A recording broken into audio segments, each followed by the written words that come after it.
Okay, అందరికీ నమస్కారం. నేను చల్లూరి మధుని, సీనియర్ న్యాయవాది, భూపాలపల్లి పిసిసి సభ్యునిగా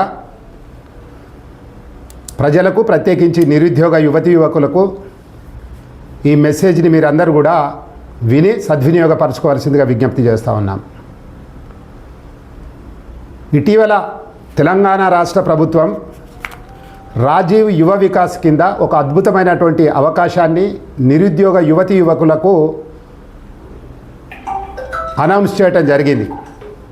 అందులో భాగంగా 50,000 రూపాయల నుంచి 4 లక్షల రూపాయల వరకు పెద్ద ఎత్తున సబ్సిడీని ఇస్తూ నిరుద్యోగంతో బాధపడుతున్నటువంటి ఔత్సాహిక వ్యాపారవేత్తలకు ఒక సదవకాశంగా దీన్ని మీరు సద్వినియోగం చేసుకోవాలి.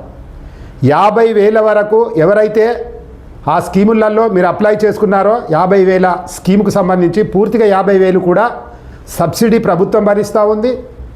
51,000 నుంచి 2 లక్షల వరకు 20% సబ్సిడీతో, అంటే 2 లక్షలు కనుక మీరు ఒక స్కీమ్లో రాజీవ్ యువ వికాసం కింద కనుక పొందినట్లయితే దాదాపు 20, అంటే 1,80,000 వరకు ప్రభుత్వమే మీకు ఇస్తుంది. 20,000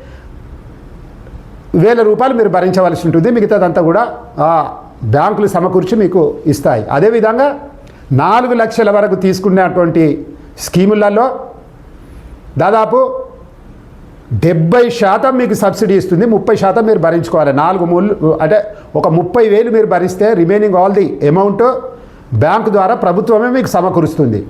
నిన్ననే బట్టి విక్రమార్క గారు బ్యాంకు వాళ్ళని అందరినీ కూడా పిలిచి ఈ సంబంధించినటువంటి స్కీముకు బ్యాంకు వాళ్ళందరూ కూడా నిరుద్యోగ యువతీ యువకులైనటువంటి ఔత్సాహిక వ్యాపారవేత్తలకు సహాయం చేయాలని ఆదేశాలు కూడా జారీ చేయడం జరిగింది.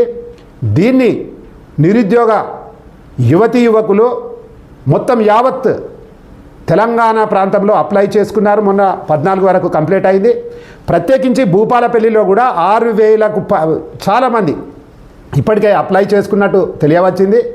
ఇక్కడ దాదాపు 5,000 మందికి ఈ స్కీము లబ్ధిదారులుగా ఉంటారని ప్రియతమ నాయకులు గండ్ర సత్యనారాయణరావు గారు కూడా ఇప్పటికే అనౌన్స్ చేశారు. అవసరాన్ని బట్టి వారు ముఖ్యమంత్రితోటి మరిన్ని నిధులు తెచ్చి నిరుద్యోగ యువతీ యువకులకు ఈ స్కీమ్లో ఎక్కువ మందిని లబ్ధిదారులుగా చేకూర్చేటువంటి అవకాశాన్ని సద్వినియోగం చేసుకోవాల్సిందా నిరుద్యోగ యువతీ యువకులకు విజ్ఞప్తి చేస్తూ ఉన్నాం.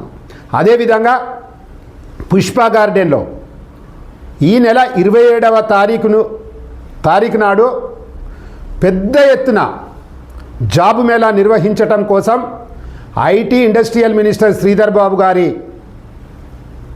ఆశీర్వాదంతో ఇక్కడ ఎవరైతే గండ్ర సత్యనారాయణరావు గారు ఇనిషియేట్ చేసుకొని అన్ని ప్రభుత్వ అధికారులు కలెక్టర్ గారి నుంచి కింది స్థాయి ఎస్ఐ వరకు కూడా దీన్ని ఆర్గనైజ్ చేయబోతూ ఉన్నారు.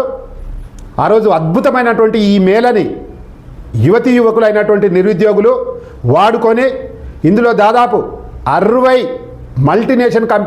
నేషనల్ మల్టీనేషనల్ కంపెనీలు ఇక్కడికి రావడం అనేది ఒక శుభసూచకము. ఇలాంటి కంపెనీలు జనరల్గా ఐఐటి, ఆర్ఈసి పెద్ద పెద్ద యూనివర్సిటీలకు పోతాయి. అట్లాంటి ఒక గొప్ప అవకాశాన్ని గండ్ర సత్యనారాయణరావు గారు ప్రియతమ ఇక్కడి ఎమ్మెల్యే గారు ఇనిషియేట్ చేసి ఇన్ని కంపెనీలను మన దగ్గరికే తీసుకురావటం అనేది ఇది ఒక శుభసూచకం. మీరందరూ కూడా నిరుద్యోగ యువతీ యువకులందరూ కూడా ఈ సదవకాశాన్ని వాడుకొని మీ ఉజ్వల భవిష్యత్తుని ఇక్కడి నుంచే ప్రారంభించుకోవాల్సిందిగా విజ్ఞప్తి చేస్తూ ఉన్నాము. ఇక్కడ 15,000 నుంచి దాదాపు 2 లక్షల రూపాయల వరకు సాలరీస్ ఇచ్చేటువంటి కంపెనీలు ఇక్కడికి రాబోతూ ఉన్నాయి.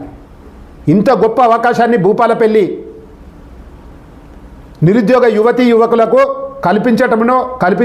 కల్పించటంలో ఇనిషియేట్ తీసుకున్నటువంటి స్థానిక శాసనసభ్యులు గండ్ర సత్యనారాయణరావు గారికి సందర్భంగా మనస్ఫూర్తిగా కృతజ్ఞతలు నిరుద్యోగ యువతీ యువకుల పక్షాన తెలియజేసుకుంటూ ఈ అవకాశాన్ని సద్వినియోగపరచుకోవాల్సిందిగా నిరుద్యోగ యువతీ యువకులకు విజ్ఞప్తి చేస్తూ ఉన్నాం.